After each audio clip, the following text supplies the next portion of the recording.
Hey, Olive, Arlo, and Frank. Grandpop coming to you from the back deck.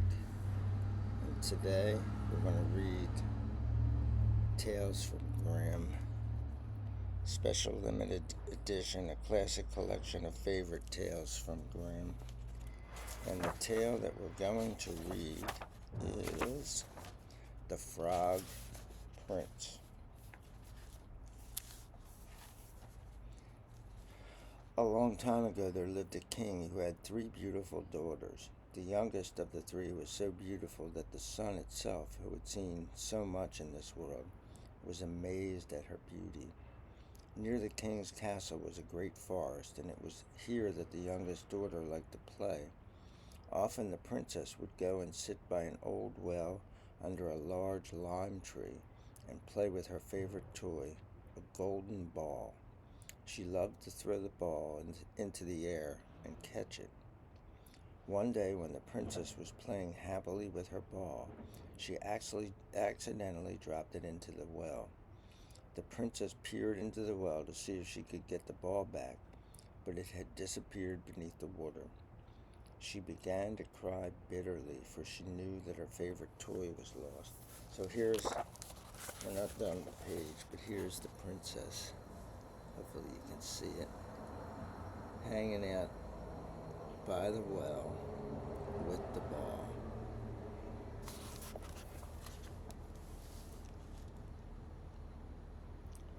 Suddenly she heard a voice. "Why do you cry, little princess?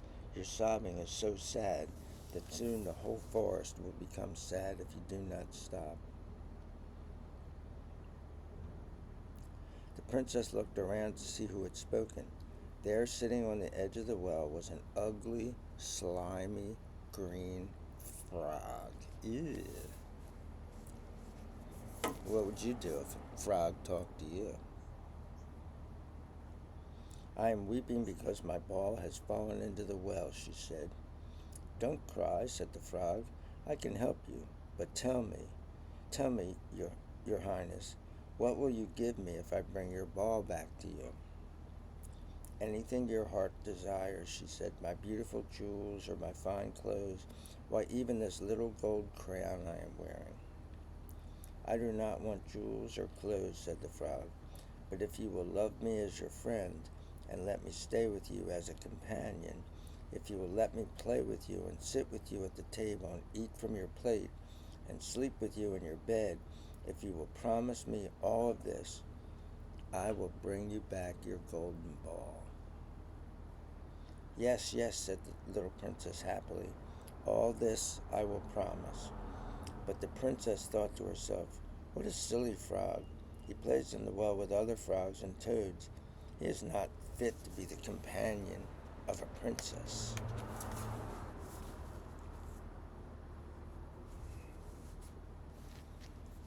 As soon as the frog heard the princess's promise, he dived into the well, found the ball, and brought it back up. The king's daughter picked up the ball, smiled gratefully at the frog, and ran quickly home to the castle. "Wait, wait," called the frog. "I cannot run as fast as you.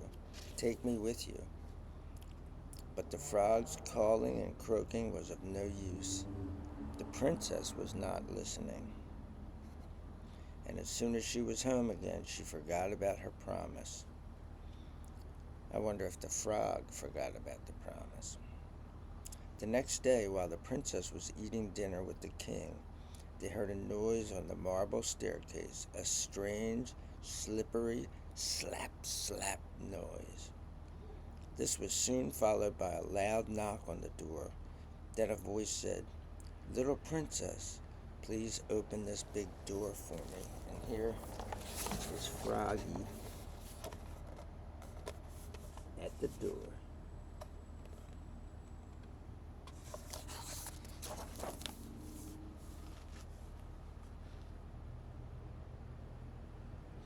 The princess ran to the door to see who was there. And whom should she see but the ugly, slimy, green frog? Ask Kermit the Frog. It's hard to be green. She slammed the door quickly and went back to her seat.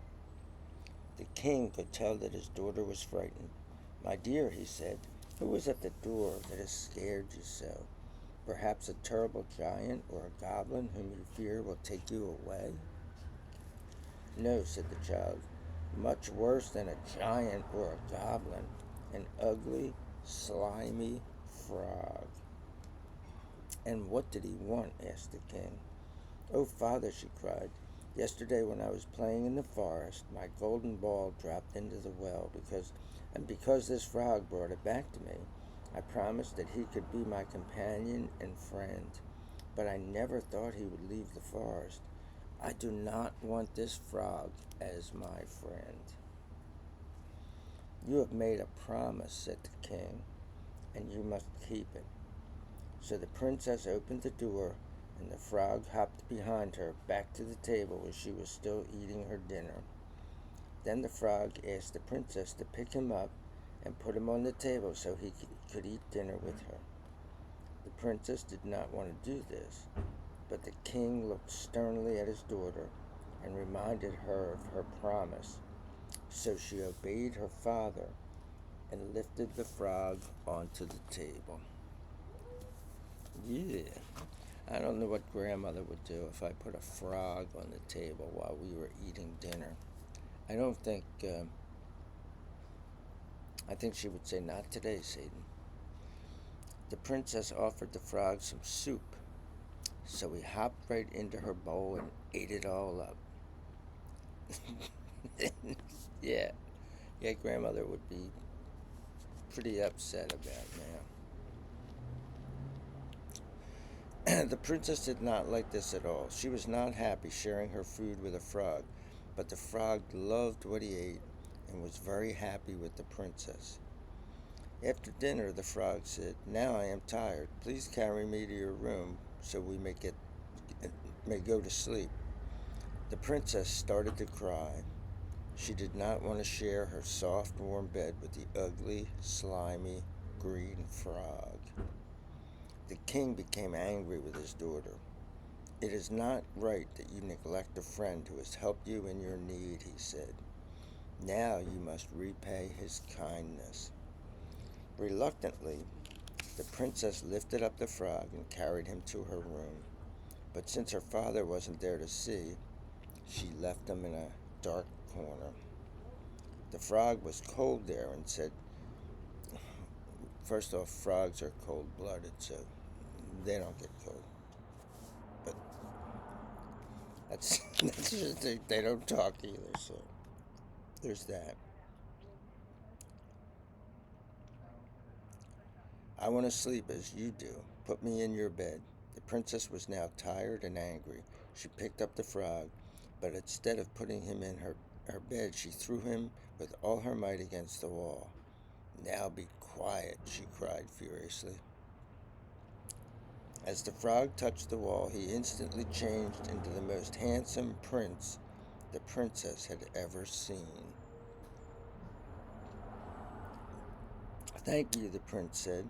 "You have broken the spell a terrible witch cast upon me. Only a princess could break it." "If your father, the king, is willing," he said, "tomorrow we will leave together for my kingdom and be married without delay." The next morning was warm and bright. The king happily gave his approval to the marriage. The prince and princess set off at once in a beautiful carriage pulled by 8 white horses harnessed together with shining golden chains.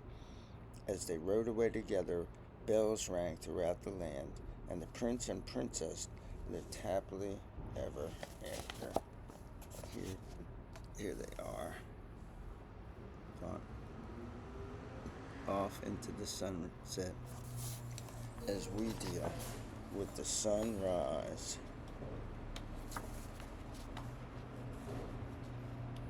Let's see what we have next. Something called Mother Howl. See you then. Peace out.